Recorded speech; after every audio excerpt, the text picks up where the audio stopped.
창세기로부터 시작해서 하나님께서 인류의 죄 문제를 해결하기 위한 역사 이끄심을 어떻게 행해 오셨는가에 대한 기록을 살피고 있는 중입니다. 그래서 아담과 하와가 죄로 인해서 죽음에 직면하게 되었을 때 하나님께서 여인의 후손, 육신을 지닌 그 누가 오셔서 뱀의 머리를 상하게 할 것이다, 죄와 사망의 문제를 끝장내실 것이다 라고 약속해 주는데, 그 약속이 어떻게 역사 가운데서 이루어져 갔는가에 대한 내용을 지금 그 구속의 역사라고 하는 관점에서 성경에 기록되었는데, 그 역사의 관점에서 성경을 따라가면서 살피고 있습니다. 그래서 창세기 내용은 이제 아담으로부터 그 여인의 후손에 오기까지 족보가 어떻게 되었는가를 살피는데, 아담과 하와의 아들이었던 셋, 그 셋 이하에 쭉 내려와서 이제 아브라함까지 왔고, 아브라함이 이삭을 낳고 이삭이 야곱을 낳고 야곱이 유다를 낳고, 그래서 유다로부터 베레스가 나왔는데, 이 베레스가 낳고 해서 누가 오셨느냐? 예수님이 오신 것이죠.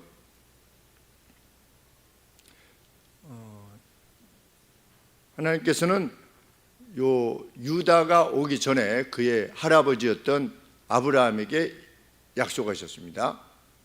그 메시아를 보내실 것인데, 그 메시아가 오시기 위한 어떤 나라가 필요했던 거죠. 그래서 아브라함을 택하셔서 민족을 이루고 그 민족 가운데 메시아를 보내시겠다, 너희의 씨로 인해서 세상이 복을 받게 하겠다, 이렇게 약속을 하셨습니다.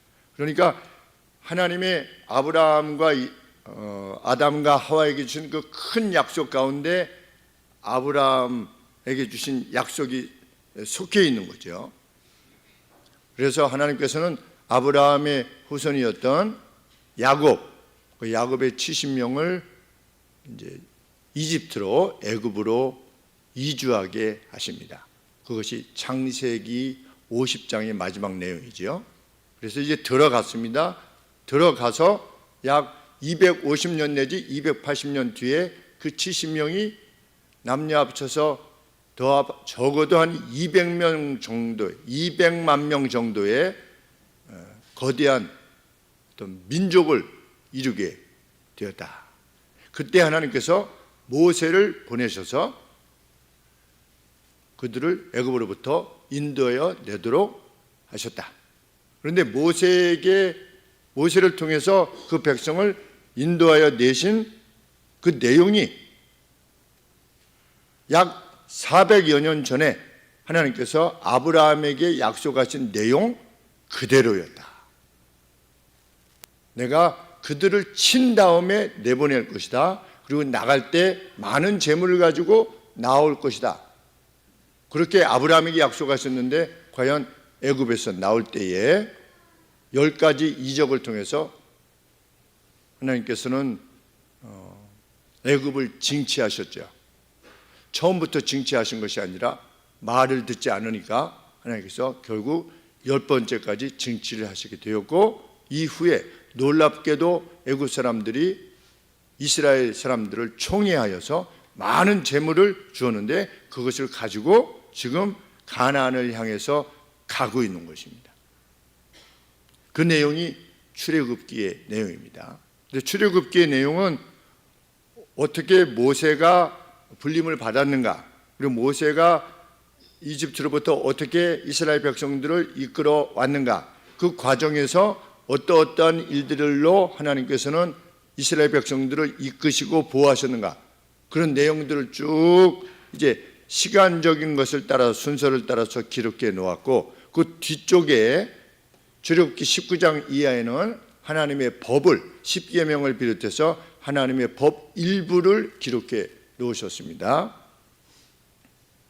이 레위기는 출애굽기 내에도 하나님의 법이 있습니다. 그런데 이 레위기의 특징은 법 자체만 있는 겁니다. 어떤 스토리가 있는 것이 아니고 하나님이 주신 법의 구체적 내용이 어떤 것이었다라고 하는 것을 기록으로 남겨놓은 것입니다. 그러니까 십계명을 헌법으로 치면 이 레위기에 있는 법들은 부속 계명이라, 이렇게 부속 법령이라 이렇게 생각하시면 될 것 같습니다. 하나님께서는 이 법을 왜 주셨는가? 하나님의 나라를 만드시기 위해서, 세우시기 위해서 이 법을 주신 것입니다. 국민은 이스라엘 백성이요, 또 국가를 이루려면 국민이 있어야 되고 영토가 있어야 되고 법이 있어야 되는데, 영토는 이제 가나안으로 갈 것이요, 국민은 이스라엘 백성들이요, 이제 헌법을 주시면 되는 것입니다. 그래서 하나님께서 헌법을 주신 것입니다. 헌법을 주셨는데 하나님께서 강조하시는 바가 뭐냐? 오늘 제가 읽어드린 바대로 하나님께서 두 번이나 강조하시는 바, 내가 너희를 불러낸 이유는 뭐다? 너희를 나의 백성으로 삼기 위해서이다. 내가 왕이고 너희는 국민이다. 그런데 나는 너희를 왜 불러냈냐? 나처럼 거룩한 백성이 되게 하기 위해서 너희를 불러냈다. 이것이 법을 주신 목적입니다. 이 법을 다 지키면 어떻게 되는 겁니까? 하나님의 거룩처럼 거룩하게 되는 겁니다. 그런데 하나님께서 이스라엘 백성을 왜 불러내셨다고요? 하나님의 거룩하심과 같이 이스라엘 백성들이 거룩하기를 원했기 때문입니다. 그래서 이 법들은 거룩을 위해서 주어진 법입니다. 거룩이라고 하는 의미는 무엇이냐? 구별됐다, 이런 뜻입니다. 구별됐다. 뭐 어디로부터 구별되는 겁니까? 이방으로부터 구별되는 겁니다. 이방의 삶의 방식으로부터 구별되는 거죠. 이방은 다른 신을 섬기지요. 하나님의 백성은 하나님을 섬기는 겁니다. 이방은 신을 이용해서 자기를 복되게 하려고 하죠. 그런데 하나님의 백성은 신과 신의 뜻을 좇아서 함께 백성된 이들의 유익을 위해서 살려고 하게 됩니다. 그것이 이방 백성들과의 구별됨입니다. 하나님께서는 레위기 법을 통해서 그 구별됨이 어떤 것인가를 선명하게 보여주신 것입니다. 그래서 대부분이 레위기에 언급되어지는 대부분의 법이 제사에 관계되어진 법, 성막에 관계되어진 법, 부정에 관계되어진 법, 하나님께 약속드린 바에 대한 것을 지켜야 된다고 하는 법, 이런 법들로 주로 구성이 되어 있습니다. 구별되어야 된다. 내가 거룩한 만큼 너희도 거룩해야 된다. 그 백성을 만들고 싶어서 내가 너희를 불러내었다. 그러면 하나님의 거룩 중에 가장 분명한 거룩은 무엇입니까? 하나님은 죄가 없으신 겁니다. 하나님은 죄와 함께 하실 수 없으신 겁니다. 그러면 이스라엘 백성은 어떻게 해야 됩니까? 죄가 없어야 됩니다. 왕이 죄가 없는 겁니다. 하나님은 빛이시니, 요한 사도가 언급한 것처럼 하나님은 빛이시니 그에게 어두움이 없다. 내가 거룩한 것처럼 하나님은 어두움이 전혀 없으신, 우리 저 그리스 신화 같은 것을 보면 신이 막 화를 냈잖아요. 신이 자기를 위해서 무슨 뭘 결정하고 이러잖아요. 그런데 우리 하나님은 그런 하나님이 아니신 겁니다. 그러므로 내가 거룩하니 너희도 거룩해라. 그러면 하나님의 백성은 늘 무엇을 인식해야 되는 것입니까? 하나님 앞에서의 거룩을 인식해야 됩니다. 그런데 완전한 사람이 있을 수 있습니까? 없습니다. 그래서 하나님이 어떻게 하신 겁니까? 제사를 통해서 하나님의 거룩과 같이 거룩한 이로 인정할 수 있게, 인정받을 수 있는 길을 열어놓으신 겁니다. 그것이 제사입니다. 제사는 어떤 하나님을 달래는 법이 아닙니다. 제사를 지낼 때 제사 지내는 이가 자기 안에 지닌 이 죄의 무게, 죄의 수치, 이런 것들이 정말 왕이신 하나님 앞에서 내가 지녀서는 결코 안 될 것이라고 하는 것, 그것이 부끄러운 것이라고 하는 사실을 깊이 인식해서 다시는 그 죄를 범하지 않게 하려는 것, 그것이 제사의 목적입니다. 하나님이 용서해 주시는 거죠. 용서의 과정에 있어서 직면하게 되는 그 죄인된 이의 마음, 그것을 지닌 이가 하나님 백성으로서의 구별된 이라는 겁니다. 우리가 하나님 앞에서 용서를 받았죠. 죄 용서를 받았죠. 그럼에도 불구하고 하나님 앞에서 늘 정결을 위해서 그토록 애쓰지요. 그래서 정결치 못한 부분이 있을 때는 어떻게 합니까? 우리가 십자가 앞에 나아갑니다. 그래서 다시금 용서를 구합니다. 그것이 뭐냐? 그게 제사입니다.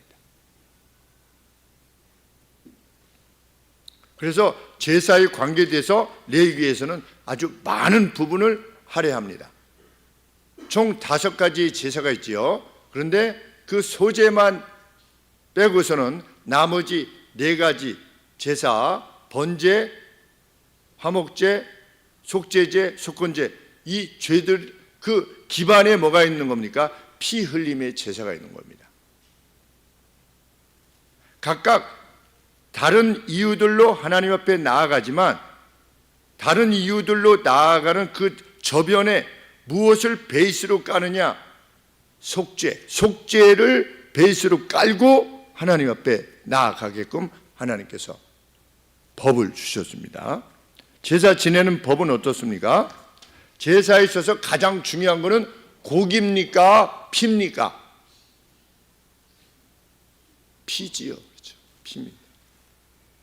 피가 왜 제사에 있어서 중요합니까?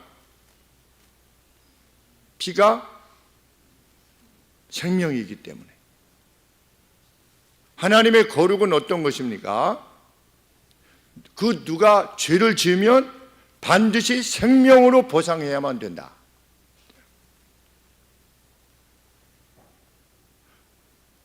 그 누가 죄를 지면 자기가 죽어야 됩니다. 원래는 그것이 하나님의 공의, 하나님의 정의를 만족시킬 수 있는 유일한 길인데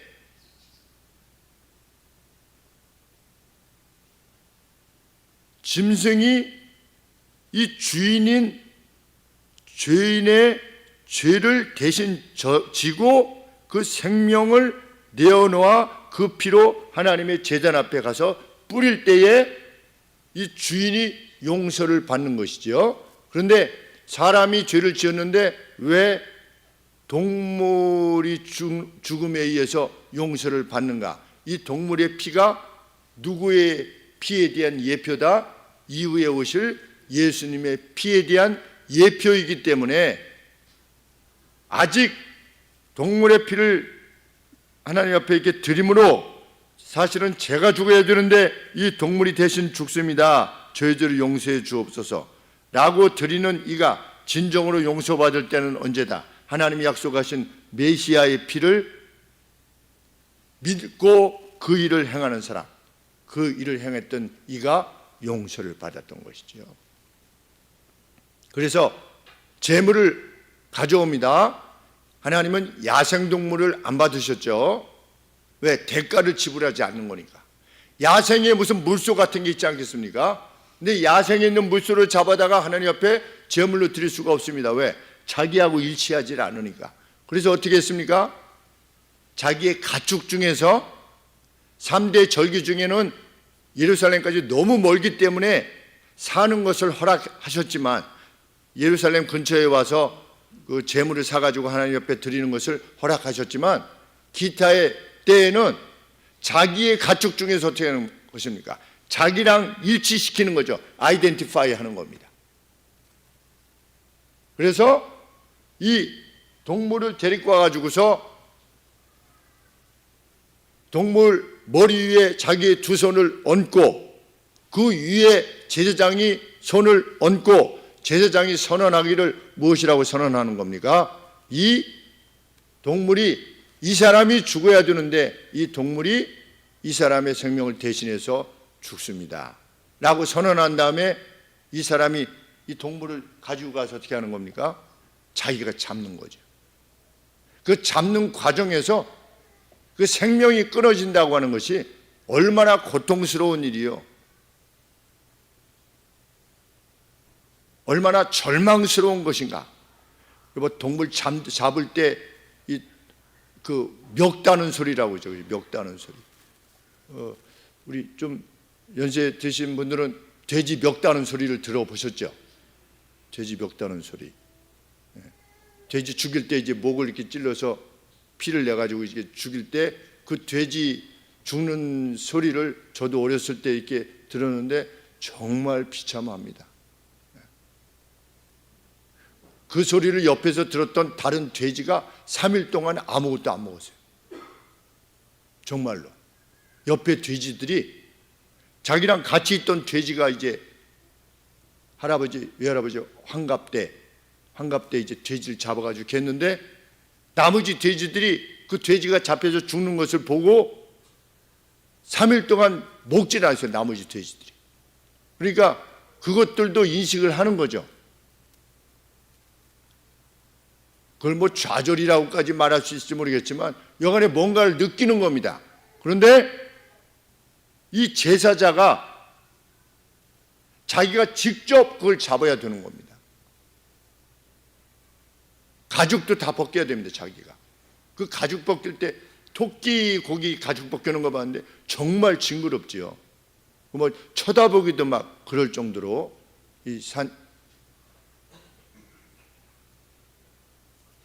그것을 해가지고서 잡아서 똥은 이제 짐 밖에 버리고 가죽도 버리고 이제 살을 각을 떠가지고서 그리고 피를 받아가지고 이 피를 제사장에게 갖다 주면 제사장이 어떻게 하는 겁니까?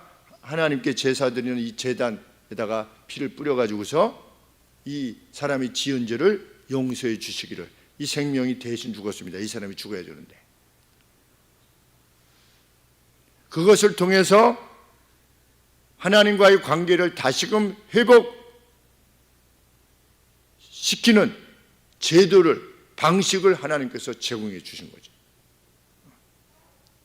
죄 짓고 나서 양 한 마리 잡아, 이게 아닌 것입니다. 그래서 누가 예수님을 정말 믿는 거냐? 자기의 죄에 대해서 내가 지금 버리지 못한 죄, 지금도 마찬가지고 내가 지금도 버리지 못한 죄에 대해서 그 같은 절망과 좌절과 통곡과 슬픔이 있는 사람이 진짜 예수님을 믿는 사람입니다. 내가 아직 버리지 못한 죄에 대해서. 제사는 한 번 지낸 것이 아니지 않습니까? 제가 죄를 지을 때마다, 또 지었다가 몰랐었는데 깨닫게 되었을 때, 이럴 때마다 우리가 예수님 앞에 나오는 것처럼 죄물을 가지고 하나님 앞에 나아갔던 것이죠. 이런 점에 있어서 거룩한 이들이 되라. 죄 없는 이들이 되라. 내가 거룩한 것처럼 너희도 죄 없는 이들이 되라. 그러면 이미 지은 죄는 어떻게 하느냐? 제사의 방식으로 해결하도록 하나님께서. 그러면 그것만 하면 해결된다, 이런 차원이기보다 그 과정에서 죄에 대해서 통보를 느끼게끔 하신 겁니다. 죄에 대한 통분이 있는 우리가 되기를 원합니다. 가정 내에서, 사회 속에서. 예수님 믿는 사람들도 얼마나 욕을 잘하는지 알 수 없어요. 보면 순간 이게 확 올라오면 인상을 팍 쓰면서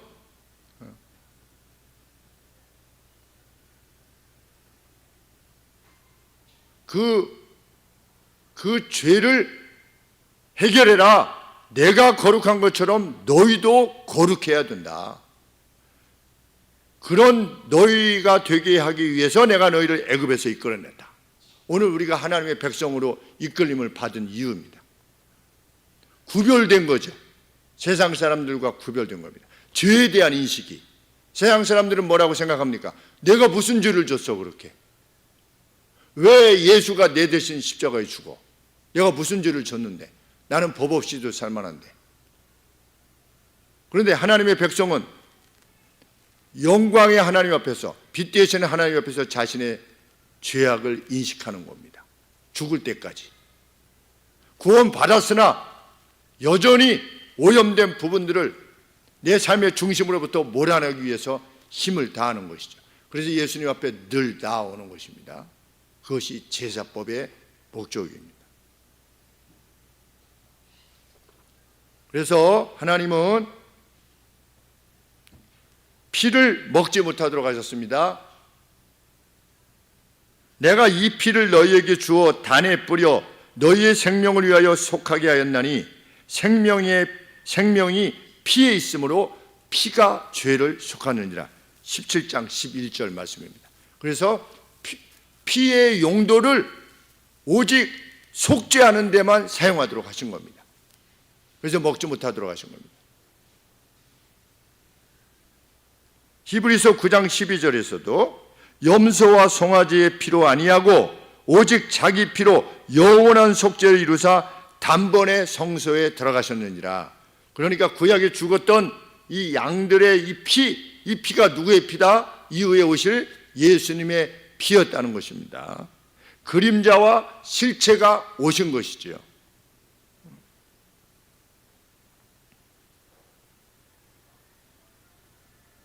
날마다의 삶 속에서 하나님 앞에서 내 죄를 고하는, 나는 죄인이 아니라고 하는 이는 하나님을 거짓말하는 장이로 만드는 것이다 라고 사도 요한이 밝혔습니다.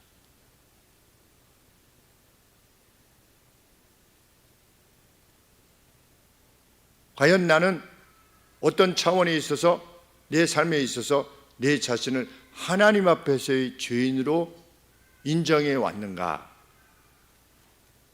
그리고 하나님, 이것도, 이 죄도 다시 안 볼 수 있도록 도와주세요 라고 기도했었는가 를 생각해 보는 사람이 하나님 나라의 백성입니다.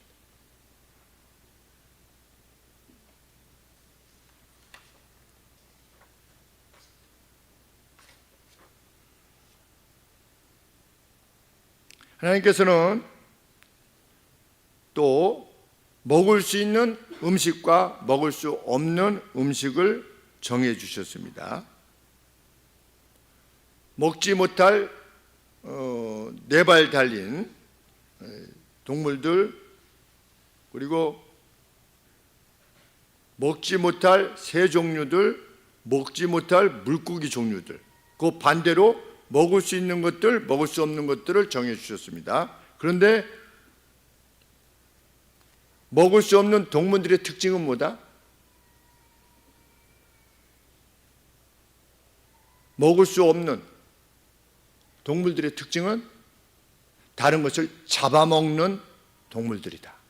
그리고 개걸스럽게 먹는 동물들이다. 그렇게 생각하시면 됩니다. 그래서 하나님은 무엇만 먹을 수 있도록 했습니까?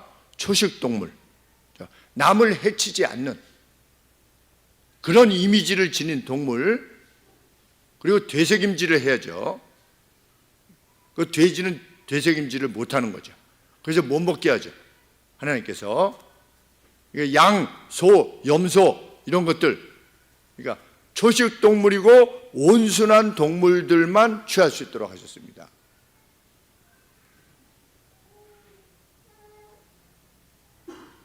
그 동물들이 지닌 이미지, 그 선하고 순한 이미지, 소 같은 경우, 양, 염소는 좀 받기는 하지만 초식동물,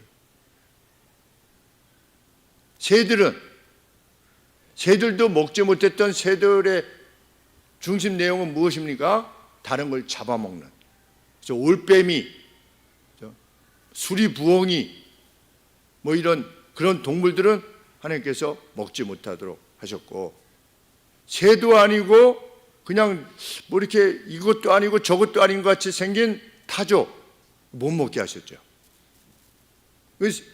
새가 아닌 겁니다. 네 발 달린 짐승도 아니고, 그러니까 선명하지 않은 거죠. 그런 것은 못 먹게 하셨습니다. 하나님의 백성이 선명하지 하지 않으면 안 되는 겁니다. 물고기는 무엇만 먹도록 하셨다? 비늘이 있고 지느러미가 있는 것만 먹을 수 있도록 하셨다. 뱀장어 못 먹게 하셨다.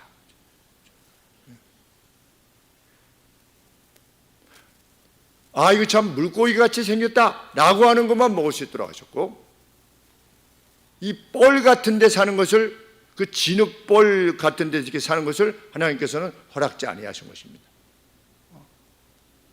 왜? 그것들이 지닌 이미지 때문에 그렇습니다.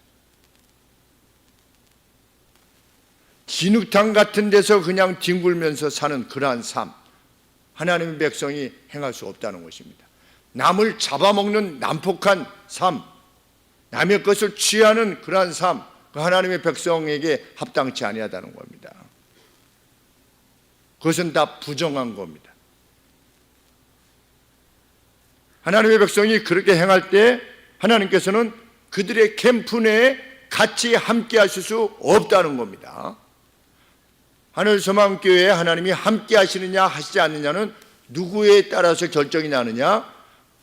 하나님의 나라를 구성하는 성도들이 자신의 삶 가운데서, 우리 각각이 우리의 삶 가운데서 어떤 삶을 행하고 있느냐 여부에 따라서 하나님께서 여기에 과거 이스라엘 캠프에 함께 하셨듯이 함께 하실 것이냐, 아니면 하나님의 영광의 구름이 떠날 것이냐가 결정 날 것입니다.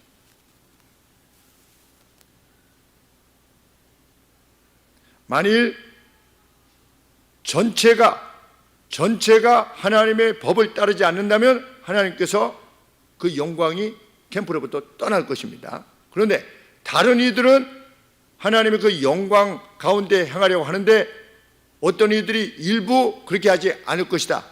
만약 그런 상황이 계속 반복되게 되면 하나님께서 그를 치십니다. 그를 징계하시든 그를 책선하시든 어떤 방식으로든 시험을 주시든 고난을 주시든 해서 돌아오게 하시려고 하죠. 그런데도 따르지 않으면 어떻게 되는 것입니까? 나답과 아비후처럼 하나님께서 제하시는 겁니다. 왜? 하나님의 캠프에 함께, 영광스러운 하나님이 함께 하셔야 되니까. 그것이 하나님의 법입니다.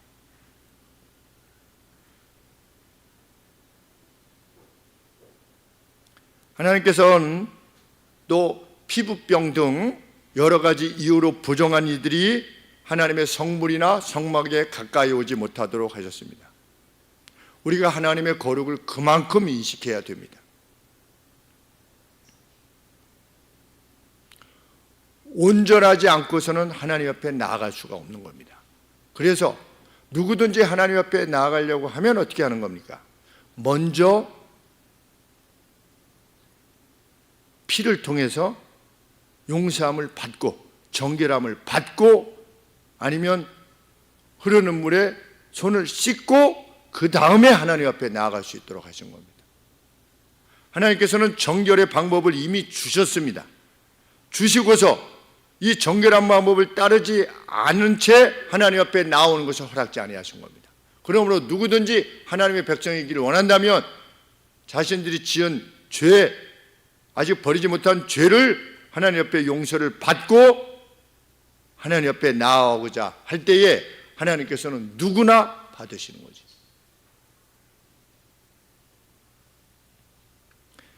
이스라엘 절기로 7월 10일 날 우리가 아시다시피 속죄일을 하나님께서 정하셨습니다. 그래서 다른 때는 개개인들의 죄를 와가지고 이렇게 하나님 앞에 용서를 빌었었는데 7월 10일에는 대제사장이 1년에 한 번, 딱 한 번 지성소에 무엇을 가지고 들어갔습니까? 염소의 피를 가지고 들어갔습니다. 그래서 지성소 안에 회막 앞에 법궤 앞에 피를 뿌림으로 이스라엘의 캠프 중앙에 계신 하나님의 성소를 거룩하게 했습니다. 그리고 다른 염소 한 마리는 그 머리에 백성들의 죄를 이렇게 이전하는 세레모니를 한 다음에 어떻게 한 겁니까? 캠프 밖으로 가서 광야에 보내서 광야에서 죽게 했습니다. 그러면 그 염소의 피가 무엇을 말하는 것이다? 예수님의 피를 말하는 것이다. 그래서 예수님이 십자가에 죽으실 때 어떤 사건이 일어났다? 성소와 지성소를 가로막고 있었던, 속과 성 거룩을 가로막고 있었던, 누구도 하나님 앞에 감히 나아갈 수 없게 했던 이 커튼이 어떻게 됐다? 위에서부터 아래로 찢어졌다. 그렇죠? 그래서 누구라도 예수 그리스도의 피를 가지고 하나님의 지성소에 그냥 나아갈 수 있도록 하나님께서 그 길을 열어놓으셨다. 그리고 이 아사셀 염소라고 하는 염소, 백성들의 죄를 그 머리에 이고 캠프 밖으로, 이스라엘 진영 밖으로 나갔던 이 염소가 광야에서 죽었는데, 예수님이 어디서 죽으셨습니까? 예루살렘 성전 안에서 죽으셨습니까? 성전 밖에서 죽으셨습니까? 성전 밖에서 죽으셨죠. 누구의 죄를 감당하고? 아사셀 염소처럼 백성들의 죄를 감당하고 죽으셨습니다. 예수님의 죽음의 피, 생명의 피가 아니고서는 구원받을 만한 다른 이름을 주신 적이 없다. 그것이 레위기의 법입니다. 누구라도 살려면 예수 그리스도의 피를 힘입어야만 한다. 세상에서 아무리 선하게 살았다라고 스스로 생각하는 사람이라 할지라도 예수 그리스도의 피가 아니면 자신의 죄에 대한 생명을 자기의 것으로 내어놓아야만 할 때가 반드시 도래할 것이다. 그것이 성경이 가르치는 바입니다. 이토록 거룩하신 하나님을 섬기는 제사장의 직임은 아주 엄중했습니다. 21장에 보면 특별히 하나님을 가까이 섬겼던 제사장은 이렇게 해야 된다, 이렇게 된다, 아주 엄중했습니다. 왜? 거룩하신 하나님과 더 가까이 있기 때문에, 그 역할을 가까이서 감당해야만 되기 때문에 21장에서 아주 엄중했고, 22장에 보면 하나님과 관계한 성물에 대해서도 아주 엄하게 밝혔습니다. 그리고 27장 마지막에서는 그 누가 하나님 앞에 내가 이것을 드리겠습니다 라고 했다가, 가령 예를 들어서 A라고 하는 소가 있고, 자기 이제 가축 중에 A라는 소가 있고 B라는 소가 있는데, 이 A라는 소가 이제 제일 좋아요. 그래서 하나님 앞에 바치겠습니다 이렇게 했는데, 나중에 생각해 보니까 A 소는 너무나 좀 아까워요. 그래서 B로 바꾸고 싶은 마음이 드는 거예요. 나중에 그랬을 때 절대로 바꾸지 말라 이렇게 하신 겁니다. 하나님께서.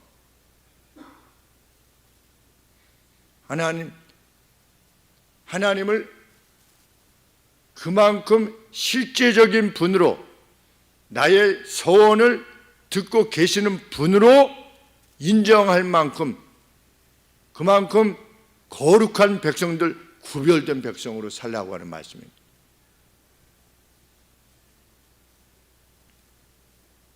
우리는 그 하나님의 백성입니다. 기쁘십니까? 어떻습니까? 기쁘시죠? 네. 냉소적인 질문이 아니라 제 마음은 기쁘기 때문에 그렇습니다. 이 하나님의 거룩한 백성이 되었다고 하는 것, 구별되어 살지 않습니까? 우리가 하나님을 섬김에 있어서 우리가 세상에서 희생하고 헌신하고 욕을 당하고 그래도 선한 것을 추구하는 이유가 무엇입니까? 하나님의 백성이기 때문에. 우리 결이 데리고 나갔다가 이제 놀이터 갔다가 이렇게 돌아오는데 바카스 병이 깨졌더라고요. 그래서 놀이터 바로 옆에. 그래서 아이들이 밟으면 안 되겠다 싶어가지고서 들다가 어떻게 하다가 여기 찔렸어요. 손 밑에 고문 받듯이. 일제시대 때 그런 고문 했다고 했습니까? 그래서 이게 딱 들는데 느낌이 좀 살살 집었는데도 쑥 들어갔어요. 그래서 아프다. 근데 이렇게 하니까 피가 나요. 피가 나서 집에 가서 이제 소독하고 했는데 아직도 좀 아파요. 이렇게 그 바로 밑에가 찔려가지고 손톱하고 이제 여기하고 그 사이가. 그런데 뭐 아무것도 아닌 것 같지만 그냥 지나가도 되지 않습니까? 뭐 굳이 제가 그걸 할 이유가 뭐가 있습니까? 그런데도 그렇게 하고 싶은 이유는 무엇입니까? 하나님의 백성은 그저 지나갈 수가 없죠.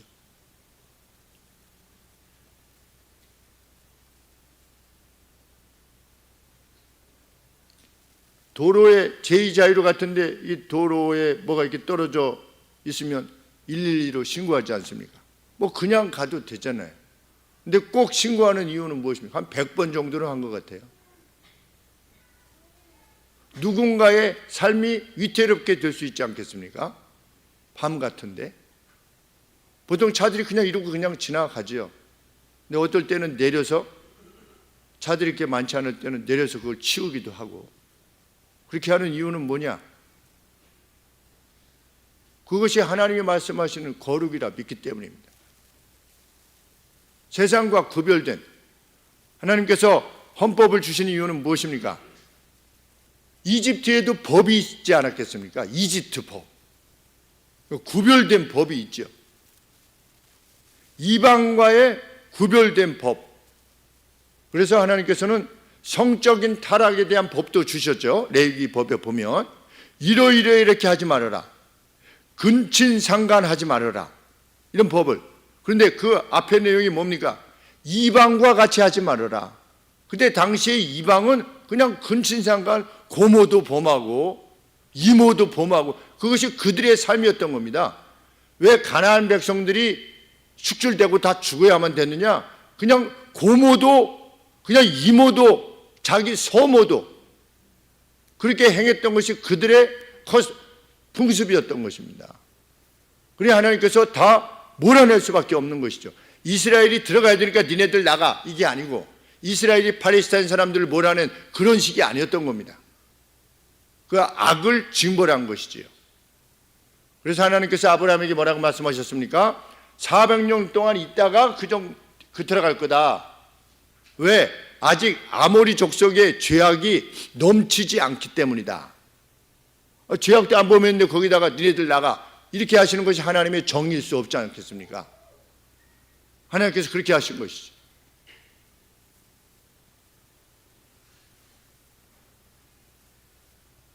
하나님께서는 레위기에서 안식년과 시년을 주셨습니다. 안식년에 무엇을 하라고 그러셨습니까? 같은 하나님을 섬기는 백성들이 자기한테 빚을 줬을 때 그 빚을 어떻게 해라? 다 탕감해 줘라. 내가 너희를 복되게 할 것이다. 그게 하나님 나라의 법입니다. 빌려줄 때 이자 때문에 빌려주지 말아라. 그들의 빈곤한 상태를 불쌍히 여겨서 빌려줘라. 그냥 줘라. 추수할 때 모퉁이까지 다 하지 말고 좀 남겨둬라. 네가 결정해라. 남겨둘 거를 어디까지 남겨둘 거냐 네가 결정해라. 너희가 결정해라. 그리고 돌아갈 때 어떻게 해라? 빚 때문에 와가지고 일을 해줬는데 집에 돌아갈 때 어떻게 해라? 자유롭게 놓아줄 때 그 손에 풍성하게 들려서 가게 해라. 하나님 백성끼리는. 그 다음에 희년에는 어떻게 하라고 그랬습니까? 빚 때문에 넘어갔던 땅들, 집들 이런 거 어떻게 해라? 다 원래의 주인에게로 돌아가도록 해라. 너희가 그렇게 하면 내가 너희를 복줄 것이다. 이게 하나님 나라의 법입니다. 이것이 거룩이고 이것이 구별됨입니다. 세상에는 그렇게 안 하죠. 오늘 우리 교회가 어떻게 해야만 하나님 나라의 법을 실행할 수 있는 것입니까? 우리 교회 내에 속해 있는 이들의 어떤 비난함 이런 것들을 서로 어떻게 하는 겁니까? 돌보는 겁니다. 예수님이 뭐라고 제자들에게 말씀하셨습니까? 내가 너희를 사랑한 것 같이 너희도 서로 사랑하라. 하나님, 성부 하나님 뭐라고 말씀하시는 겁니까? 내가 거룩한 것처럼 너희도 거룩해라. 그럼 이 거룩의 내용은 뭡니까? 내가 너희를 사랑한 것처럼 너희도 서로 사랑하라는 것이 거룩인 겁니다. 이것을 위해서 자기의 재산도 바치고 자기의 시간도 바치고 자기의 에너지도 바치고 이것에 있어서 최우선으로 삼는 사람, 성도를 격려하고 힘있게 하는 일에 최우선으로 하는 사람, 성도들을 서로 격려하고 힘있게 하는 일에 최우선으로 하는 사람이 가장 힘쓸 바는 무엇입니까? 예배입니다. 예배만큼 서로를 격려하는 것이 없습니다. 저도 전에 서울 월드컵 경기장 거기에서 그때 우리가 다른 무엇을 하는데 갔는데 안에 무슨 모임이 모였습니다. 집회가 열렸는데 그때 한 6만 명인가 7만 명인가 모여가지고서 찬송을 하는데 떼창을 하는 거죠. 떼창을 하는데 막 딱 그 스타디움 안으로 들어가서 그 찬송을 하는 걸 들었을 때 막 마음에 감동이 되어서 막 눈물이 막 나더라. 아, 나와 함께 하나님을 섬기는 이들이 이렇게 많구나.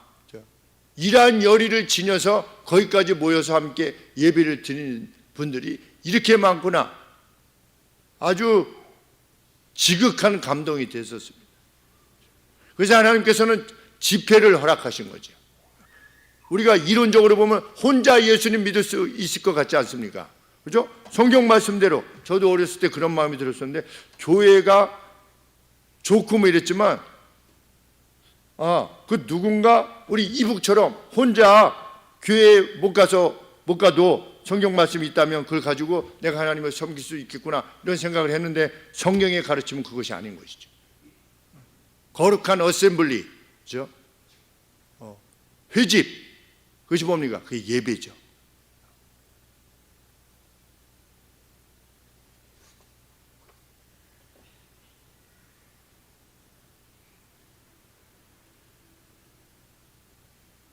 다른 종교는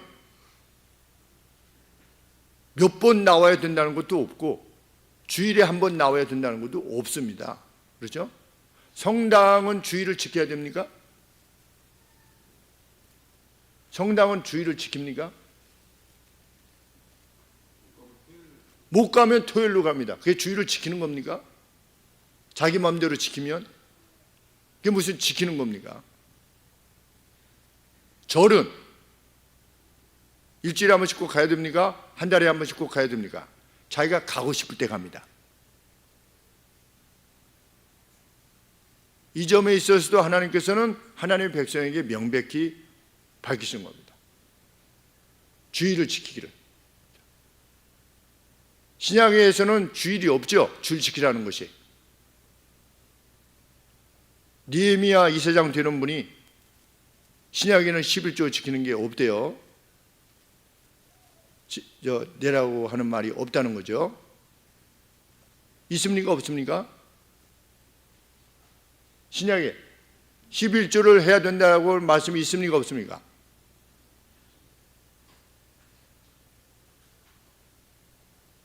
네.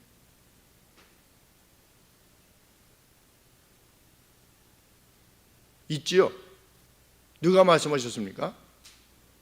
예수님이 말씀하셨습니다. 박하와 회양까지도 너희들이 11조를 내는구나. 그러면서 뭐라고 말씀하셨습니까? 진짜 하나님이 원하시는 것은 이것이지만 그들이 그렇게 하는 것도 무시하지 말아야 된다. 이렇게 말씀하셨습니다. 그 뒤로 이제 서신서, 사도들에 의한 서신서들이 이어지면서 거기에는 언급이 없죠. 서신서의 목적은 무엇입니까? 11조를 하라가 서신서의 목적입니까? 아니지요. 교회들마다 가지고 있었던 문제들에 집중해서 서신을 보낸 거죠. 그래서 신약의 11조는 연보로 다 통일됐대요. 연보로. 느헤미야 이세장, 우리 교단의 그 누구입니다. 전에는 일산은혜교회 그분이 이사장이셨다가 다른 분이 또 합신에 우리 있는데 CBS에서 나와서 그렇게 말해서 제가 장문에 저거를 달았습니다. 댓글을. 시저의 것은 시저에게, 하나님의 것은 하나님에게. 그래서 시저의 통치를 인정하는 사람은 시저에게 세금을 내고 하나님의 통치를 인정하는 사람은 헌금을 내라. 제가 그거 아니라고 그랬습니다.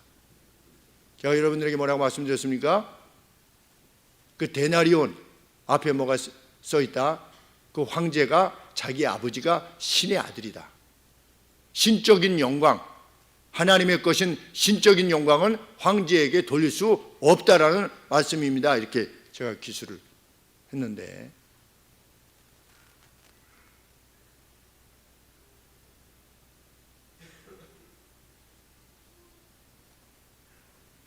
이 구약 성경에 의하면 한 소득의 35% 정도를 하나님 앞에 드렸습니다. 뭐 안식년, 신년, 3년마다의 11조, 추가적인 11조죠.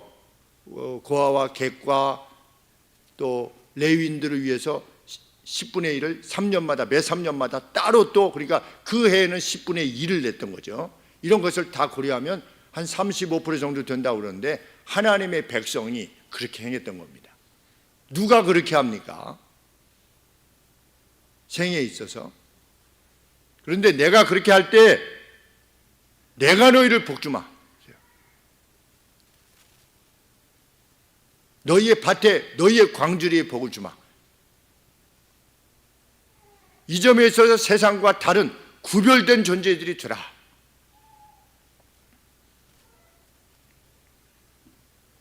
가나안 종교를 믿는 이들과 구별되기를 하나님은 원하셨던 겁니다.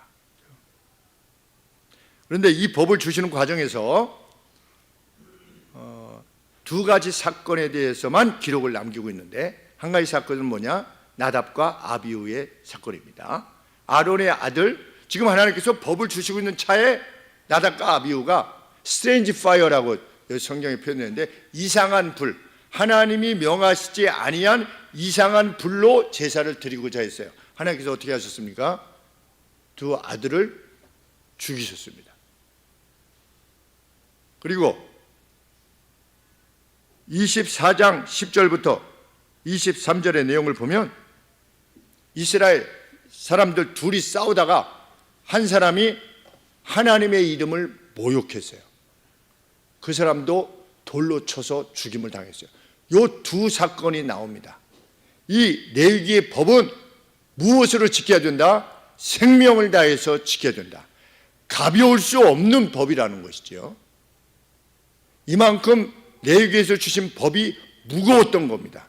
그러면 우리가 그만한 무게를 가지고 하나님의 법을 이해를 하는가? 오늘 내가 너희를 사랑한 것 같이 너희도 서로 사랑하라. 하나님과 이웃을 사랑해라 라고 했는데, 아나니아와 삽비라가 물건을, 이 땅을 팔아가지고 어떻게 했습니까? 일부를 전부 다 드린다고 하고 일부는 감춰두고 일부만 하나님 앞에 드렸습니다. 이거 판 거 전부냐라고 했을 때 그렇다고 답했습니다. 나답과 아나니아와 삽비라가 죽임을 당했습니다. 나답과 아비후가 죽임을 당했습니다. 신약 시대에도 죽임을 당했습니다. 마치 신약 시대에는 아무것도 일어나지 않는 것처럼 보이지만 구약의 하나님이 곧 신약의 하나님이시고, 구약에서 영광을 받으시는 거룩하신 하나님이 오늘 하늘소망교회의 머리이신 주님이시요 우리 하나님이시라는 것입니다. 그래서 저는 가령 예를 들면, 좀 식사 전에 해서 그렇지만 예배당에 들어오면 저는 트름도 안 해요. 그런 일이 있으면 가급적이면 나갑니다. 교회 밖으로. 왜? 여기 하나님의 전이라고 믿기에.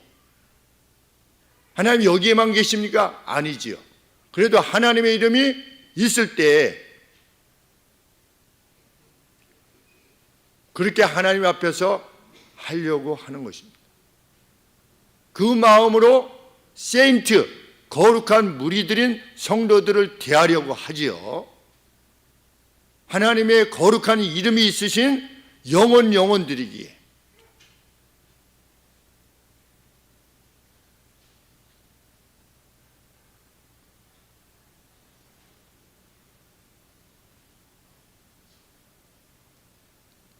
여기 우리 함께 있는 하나님의 백성들인 저희들은 예수 그리스도의 피로 말미암아 내 죄 사함을 받게 된 것에 대해서 지극한 감사와 영광을 돌리는 무리들입니다. 우리는 매일의 삶 속에서 앞서 언급해드린 바와 같이 더 성결함을 위해서 나아갈 것을 요청하시는 이 하나님의 법을 기꺼워하며 행할 것입니다. 용기 있게 행할 것입니다. 남은 생에 우리 그렇게 행할 것입니다. 그리고 하나님의 법이 가르쳐 주시는 바대로 주님이 우리를 사랑하듯이 사랑하려고 힘을 다할 것입니다. 친구를 위해서 생명을 바치는 것 이상으로 더 큰 사랑이 없다라고 하셨는데 예수님은 제자들을 친구로 여기시고 생명을 주셨습니다. 그러면서 제자들에게 그렇게 요청하셨습니다. 내가 너희를 사랑한 것 같이 너희도 서로 사랑하라.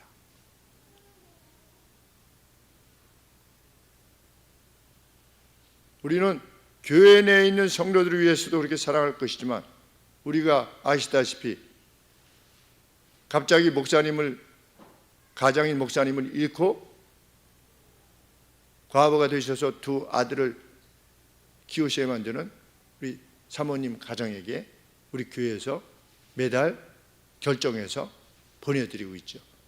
저는 그 사모님을 본 적이 한 번도 없습니다. 그리고 문자 2번 주고 받았을 뿐입니다. 그래도 우리는 우리의 길을 행합니다. 그래서 사모님뿐만 아니라 그 자녀들이 성경에서 말하는 내가 너희를 사랑한 것 같이 너희도 살아가라고 하는 이 법이 그냥 성경으로만 있지 아니하고 왜 우리 아버지를 불러가셔서 하나님이 살아계시다면 그것을 얼마든지 상쇄할 수 있는 그 사랑의 표현들이 각각의 교회로부터 올 수 있다면 그 사랑하는 두 영혼이 정말 힘을 얻어서 하나님의 사람으로 계속해서 살아갈 수 있을 것이라 여겨 우리가 그 일을 다하고 있는 것이지요. 그 거룩이 우리에게 있기를 원합니다. 탕감해주고 남겨주고 모두가 즐길 수 있게끔 하는 안식년을 풍성하게 누리고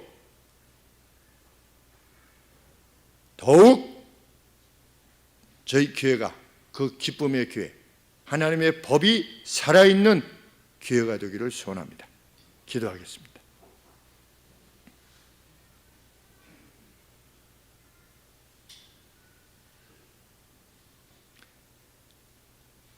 하나님의 나라를 삼으시려고 우리를 부르신 하나님 감사합니다.